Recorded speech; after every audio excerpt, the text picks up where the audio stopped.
Hi everyone, my name is Alexander Jimenez. I am from the University of Puerto Rico. My mentors are Dr. Juan Moreno and Dr. Kevin Tan. And my project is about the study of Anderson localization using machine learning. So first off, what is Anderson localization? Well, first it was named after Philip Warren Anderson, and Anderson localization can be thought of as a metal to insulator transition, where the metals are good at electroconductivity and at conducting electromagnetic charges, and insulators are good at suppressing those charges. Well, first off, let's say we have a 1D lattice of 4 sites where an electron can only hop to its nearest neighbor.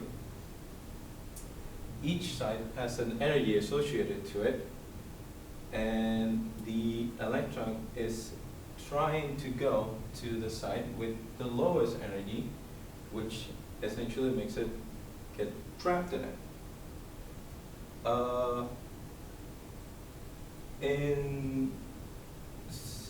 What we're trying to study from this is that there can be there can be something called disorder, which is the differences between the sites that could be either very slightly or very significant, and that determines the amount of jump that one electron has to do from one site to the other. That disorder is called, we call that disorder W. For example, in this example, the site with the lowest energy is the number 4, so the electron will, the electron would like to jump back to there. So, for our Anderson localization model, we are using a Hamiltonian matrix. This matrix is equal to the kinetic energy plus the potential energy. When the potential energy equals to 0, the kinetic energy equals to the hopping t, which in this case we're using the t is equal to -1, and the kinetic energy occupies the off-diagonal values of the matrix, which is all the t's that you can see here. And when the kinetic energy equals to 0, the potential energy equals to the random uniformly distributed numbers multiplied by the current range of disorder, or W.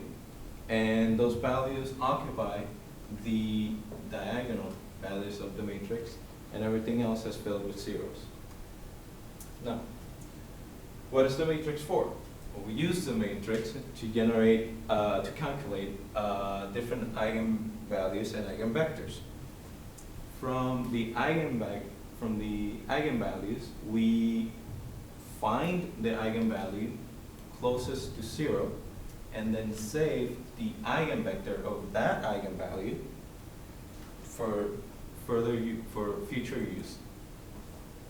And ultimately, we use the matrix to find the order parameter for the metal insulator transitions. For example, in here we want to take low, small w's and large w's, label them to identify or classify a range in between those two w's, 2 points of w's. So the bulk of the project is using machine learning to classify different ranges of disorder. By this we need to see exactly, well, let's step back and let's say, okay, what do we have and what do we want? Well, what we have are the eigenvectors that we save, and we want to use those as our feature vectors. Then we have the an estimator or parameter within the range of 0 to 30, and that estimator or parameter says that the optimal critical W, or critical disorder, is 16.5. So when in this graph, so we want to get a sort of a sigmoid graph where 0.5 should indicate 16.5 when we give the data to the machine learning model. And so by doing so, what we do is that for the eigenvector, or the Fisher vectors, we label those obtained from low W, we label them as 0 or metallic, and those obtained for from high values of disorder, high W, we label them as 1, insulating.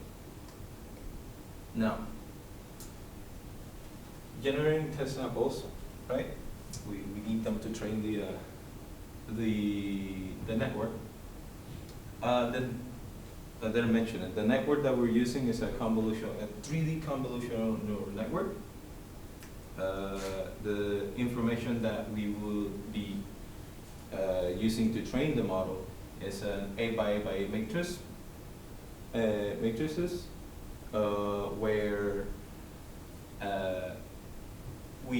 because this is essentially, creating the Hamiltonian matrix. As you can see here, here are the hopping T's, and here is the potential energy. And here it generates the eigenvalues and eigenvectors. And I put this here, extremely just tells if it's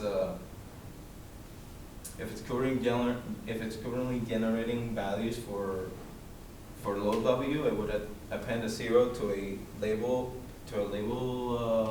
so let's say the y-axis, pretty much, for the training. So the label array to give to the machine learning model. So we split the data into 800 samples for training and 200 samples for validation to avoid overfitting. And then and then we use the ranges of W from 0 to 5 and label them as 0, and from 25 to 30 we label them as 1. Now, initially, in the model that I was trying out, there was a problem with overfitting. Now, overfitting is when the model is performing well with the training data, but when you validate it or go to the test data, it performs poorly.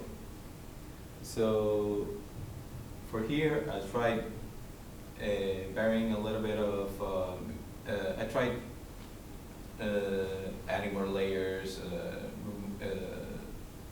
changing certain parameters like the learning rate and such, and eventually got also splitting the data between training and validation, and got the model to at least 99% accuracy in both training and validation data. As you can see here, it's the accuracy grows as the loss gets lower. However, there's still some room for improvement, right? So 99%, we still have 1%. Then, for testing samples, we generated from 0 to 30. I generated 3,000 samples. So from 0 to 30, each range of W has 100 samples. Because it is randomly uniformly distributed, we can use the same W multiple times. Therefore, increases the number of samples we can have. So as we're generating those samples, and give it to the machine learning model so that it can predict the label of that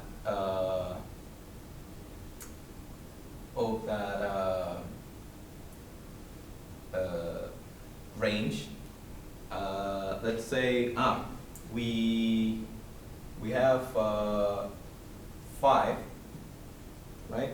We have 5 with 100 samples of a W equal to 5, and then it should give us, like, for example, 99 zeros and 1 1, and then we average, or we get the mean for those 100 samples, and there we have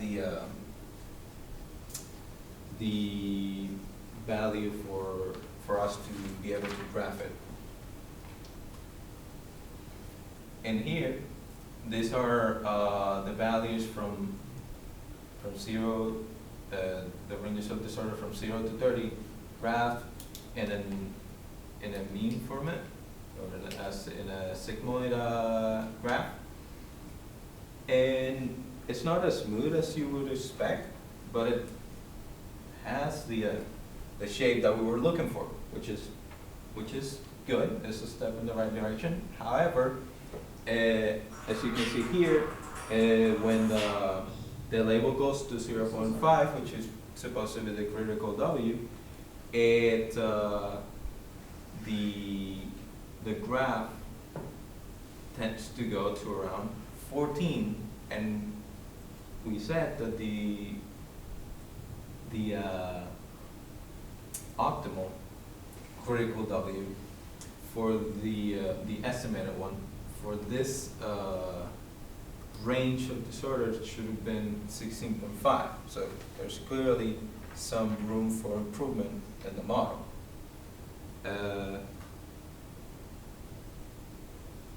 We're planning for the future that, well, with a little bit more fine tuning, we can get that graph to move a little bit forward to where it is more optimal. Goes beyond the IRU is essentially just continue the research, aid in the development of the model further, and try out the model in different forms of distributions and increase the system size, you know, not only being on 8 by 8 by 8, but go to 10 by 10 by 10 or 16 by 16 by 16. And ultimately write a paper about the results. Any questions?